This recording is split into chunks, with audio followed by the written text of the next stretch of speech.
بسم الله الرحمن الرحيم الحمد لله ثم الصلاة والسلام على أشرف المرسلين وبعد daawadayaal walaalayaal meel walba adduunka joogtaan waxaa ku soo dhawaataan barnaamijkeeni aqoon maal barnaamijka aqoon maal waxaan mar walba uga hadlaa arrimo ku saabsan waxbarashada aqoonta iyo sida aad u noqon lahayd qof waxtar u ah naftiisa iyo qof waxtar u ah bulshada uu la nool yahay markaas si markaas uu u noqdo qof meel ka soo jeeda ama meel fiican gaara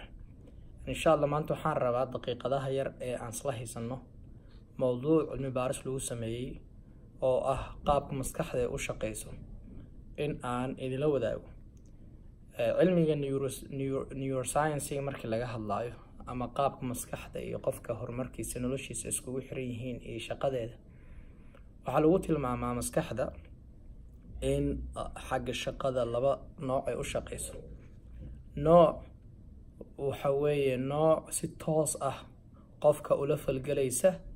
يعني وحوي فعلadiisa iyo dhaqamadiisa iyo waxyaalaha uu rabo markaas in uu sameeyo iyo fikirkiisa noocna waa nooc si automatic ah si mataqaana qofkii isagoo dareemayo isagoo on dareemeynba si automatic ah markaas ula falgalaysa waxyaalihiisa marka labadaas la kala yiraahdaa midna waxa la dhahaa default mode network midna waxaa la dhahaa direct mode network default iyo direct maxay ku kala duwan yihiin default waxaa laga wada waxa waaye waxyaalo badan oo waxaa jira shakhsi ahaan aad maalin walba samaysid caadooyin aad maalin walba samaysid caadooyinkaas oo aad samaysid adigoo aadan ka fakerin yani waxa laga yaabaa cuntada aad cunaysid tusaale ahaan oo kale wax meelaha aad tagaysid qofka aad la hadlaysid dadka aad mataqaana saaxiibada la tahay buwaagta akhrinaysid afkaarta maskaxdaada ku soo dhacayso yani talaabooyinka aad qaadaysid wadooyinka aad maraysid marka gaariga wadatay ama aad lugeynaysid waxyaalo waxaa jirta maskaxdaada ay la qabsatay si automatic ah ay ula qabsatay oo mar walba rabta inay sameyso waxyaalahaas default ayaa la yiraahdaa marka maskaxdaada waxaa jiro yani waxa weeye neurons waxyaalahaas la qabsaday caadooyinkaas oo mar walba ka raba akshamadii ama afcaashii aad sameynaysid si automatic ah in aad u sameysid marka maalintii markaad ku jirtid iyo markaad shaqeynaysid fiilooyinka ama mataqaana qaybta maskaxda qaabilsan defaultiga ah yani qaybtaas waxaa lagu tilmaamaa in active inay tahay ma shaqeynayso sababtoo caadooyinka automatic ah ayay la qabsatay waxay active noqotaa markaad hurudid markaad seexatid habeenkii waxaad arkaysaa afkaar badan oo kugu soo dhacayso waxaa arkaysaa yani waxa waaye meelo badan oo rabtid inaad aadid oo yani aad rabtid subaxii aad ka fakaraysid inaad aadid ma waxyaalo aad rabtid inaad qabsatid shalay oo markaas aad dhehaysid maxaa u qabsan weysay yani waxa waaye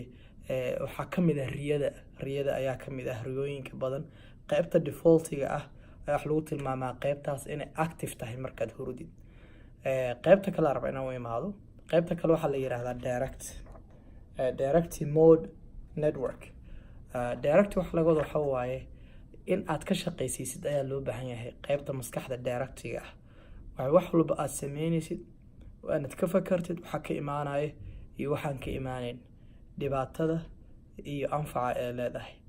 inaad ka fakartid waa inaad ka fakartid consequence ka imaan kara maxaa dhici kara yani qaybtan directiga waxa lagu tilmaamaa qofka guushiisa inay ku xiran tahay